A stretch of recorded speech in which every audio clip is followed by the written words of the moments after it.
Saudara-saudariku yang terkasih, salam berkah dalam. Sudah kita memberi senyum hari ini, Minggu 17 November 2024. Minggu biasa ke-33. Kita awali permenungan kita hari ini dengan tanda kemenangan Kristus. Dalam nama Bapa dan Putra dan Roh Kudus. Amin.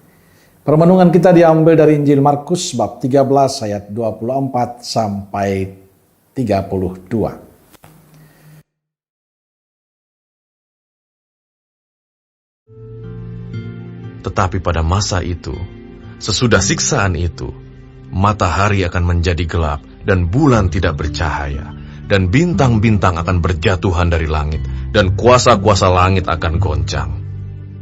Pada waktu itu, orang akan melihat Anak Manusia datang dalam awan-awan dengan segala kekuasaan dan kemuliaannya. Dan pada waktu itu pun, Ia akan menyuruh keluar malaikat-malaikatnya dan akan mengumpulkan orang-orang pilihannya dari keempat penjuru bumi, dari ujung bumi sampai ke ujung langit. Tariklah pelajaran dari perumpamaan tentang pohon ara. Apabila ranting-rantingnya melembut dan mulai bertunas, kamu tahu bahwa musim panas sudah dekat. Demikian juga jika kamu lihat hal-hal itu terjadi. Ketahuilah bahwa waktunya sudah dekat, sudah diambang pintu. Aku berkata kepadamu, sesungguhnya angkatan ini tidak akan berlalu sebelum semuanya itu terjadi. Langit dan bumi akan berlalu, tetapi perkataanku tidak akan berlalu. Tetapi tentang hari atau saat itu, tidak seorang pun yang tahu. Malaikat-malaikat di sorga tidak, dan anak pun tidak, hanya Bapa saja. Saudara-saudariku yang terkasih, dalam Injil yang kita dengarkan hari ini, penginjil Markus memberi pesan tentang akhir zaman. Namun kapan akhir zaman itu akan tiba? Tidak seorang pun yang tahu, selain Allah sendiri. Tapi sekali kelak bumi ini akan lenyap dan sesudah itu akan terjadi pengadilan terakhir saat Yesus mengumpulkan para pengikutnya dari seluruh penjuru dunia.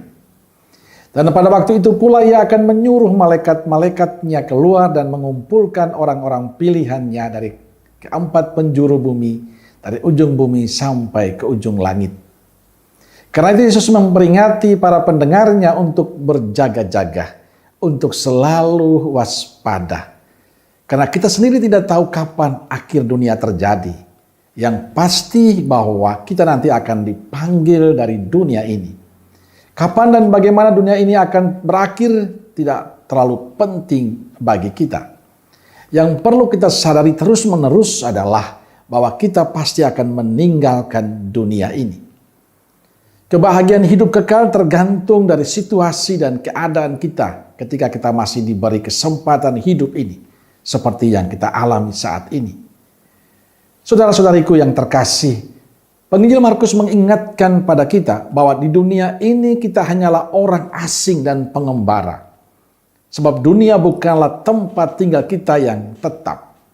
Kita diingatkan bahwa kematian bukanlah akhir, melainkan merupakan awal dari kehidupan yang sesungguhnya yang tidak akan berakhir. Kematian hanyalah sebuah pintu gerbang menuju kehidupan yang kekal. Karenanya kita tidak perlu takut, tidak perlu cemas, selama kita hidup baik dan benar di mata Tuhan dan sesama. Yang kita takuti kalau hidup yang indah ini, yang baik ini menjadi tidak indah, tidak baik karena perbuatan kita, karena sikap kita, karena tindakan kita, karena tutur kata kita yang menjauhkan kita dari Tuhan dan sesama. Maka kita patut bersyukur Allah kita selalu mengasihi kita. Ia memanggil kita untuk selalu siap sedia bila saatnya telah tiba. Pegangan hidup beriman kita adalah Kristus. Maka bila ingin mengalami kesatuan dengan Kristus kelak, mengalami hidup yang kekal, tinggal bersama Kristus dan berbuah dalam kebaikan adalah pilihan terbaik hidup beriman kita. Maka selama kita masih hidup, masih dipercayakan Tuhan untuk melakukan banyak hal, dekatkan dirimu dengan Tuhan dan hidupilah cara hidup Tuhan dalam kehidupanmu. Sehingga suatu saat nanti kita boleh mengalami kehidupan kekal itu. Amin.